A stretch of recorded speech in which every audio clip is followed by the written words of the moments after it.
Welcome to the Nerd Party. Hello, I'm Charlene Schmidt. I'm Patrick Schmidt. We just got done watching War Without End Part 1, Episode 15 of Season 3 of Babylon 5, and it's time to babble for 5. Like with any other timey-wimey kind of a story, did you put any of that together? Not really. I gotta admit, first time through, there's a lot of things going on, it's hard to put it together. I think I've got the basics down. They're going back in time 6 years to Babylon 4, so they can take it back in time 1,000 years. Yes. To help fight the Shadows in the first Shadow War. Yes. And somehow Sheridan ended up going forward in time to geriatric Londo, and in the middle of all of that is Garibaldi just cruising along, not changing time at all. Actually, you put that together very well. That is exactly what's going on. But it is a lot of moving pieces, lots of different time frames at work here, lots of things at stake. This is where a whiteboard would come in really handy. Or a big corkboard with strings. There you go. That might be even better so that we could have moving parts. Maybe we start off with Sinclair. He back! Guess who's back? Sinclair's back.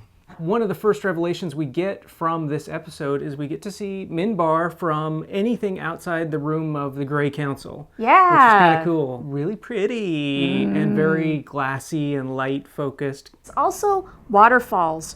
It looks better than Centauri Prime. Certainly in the future, for sure. Centauri Prime looks like bombed out LA. Yeah, I mean, it looked pretty bad after the riots. And there's apparently some minions still causing some trouble, and Centauri Prime is paying the price.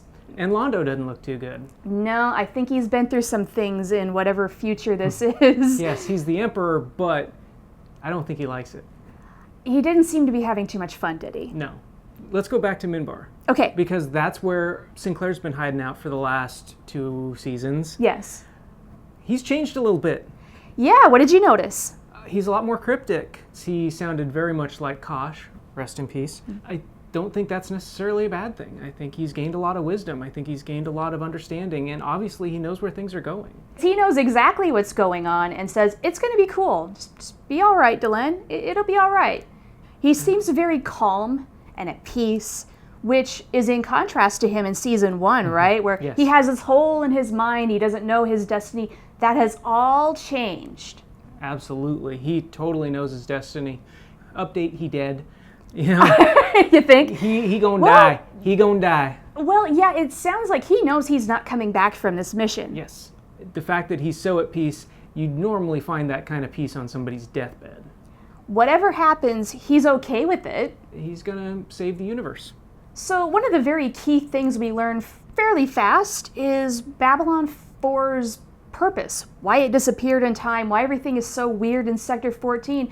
Now we got to go back and watch that original Babylon 4 episode, because now it's going to make a heck of a lot more sense. I'm going to go watch the Babble for 5 that we did on that, and I'm going to sound like an idiot. It's going to be great. Yeah, it is going to be kind of fun. We get that episode toward the end of season 1. Okay, here's the thing. Hang on to that for 1 second, give it a couple of years, and here we are. Now we really are coming full circle with a lot of things. One of the things that really pissed me off about Babylon 5 in the first season was you never knew what to remember. Yes, there was never any clue of like, hey, this is important. It was just like, no, it's all important. And, and my problem now is I can't remember some of the stuff from that first season that I think would be kind of helpful here. That's why you're going to have to rewatch the show when we're done. Which to me seems kind of odd because this was a show that was built in the era of syndication. So they didn't watch them, they didn't binge them, and so... No, there wasn't such a thing really back in that day. So it strikes me as almost very forward-thinking to do a show like that before people watch shows in that way.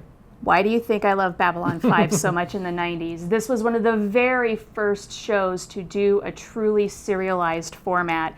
It makes me respect the people who love this show and fell in love with it in its original form in the 90s even more. Really? Because you had to work at it. You really had to work at being a fan of this show. And I think I'm just now understanding how much work it really was. As a fan of Babylon 5 in the late 90s, after it went on to TNT, I got to see 5 episodes a week, Monday through Friday, 1 a day. Imagine the people watching this week to week to week with the summer hiatus. Oh my goodness. I didn't have to go through that. It's like watching Babble for 5. It's really cool to hear that you're gaining an appreciation for that. Yes, now, absolutely. 20-something years later. So, in part 2, will they succeed?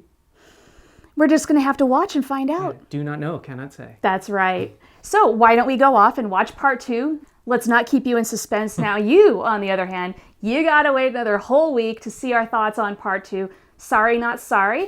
But in the meantime, you know what? You've got a whole back catalog. If you need to go see Babylon Squared, see our take on that, head on back there, as well as every other episode that we did in seasons 1, 2, and 3 up to this point. Just please, if you make a comment, do not spoil, and I really appreciate all of our regular people who comment for not doing that. You are awesome. You make that part of the job so easy.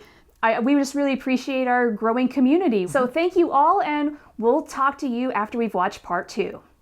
Bye.